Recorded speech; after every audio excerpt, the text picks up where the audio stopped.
காச்சான்னா யாரு காச்சா? இல்லை சொல்லு காச்சா, ஏதாவது ஒன்று. அதுதான்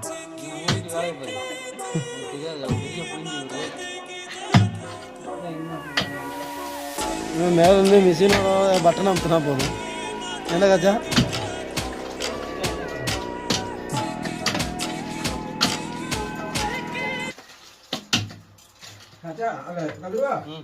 அது ரிஜெக்ட் பண்ணிடு.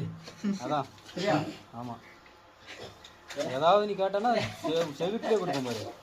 நம்ம முடிச்சு கொடுக்க நான் தான் பார்த்தேன். அப்பா மூஞ்ச மட்டும் வச்சுக்கிறது. இனிமே நீ கதர்னாலும் ஏதாவது வாயில ஏதாவது வரணும். வேற ஏதாவது பேர்ல கூப்பிட்டுக்க, சரியா?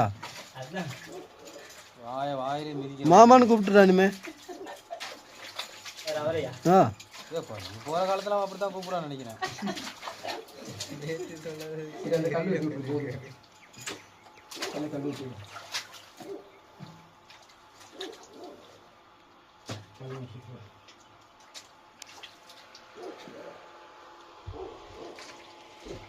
பாத்துடா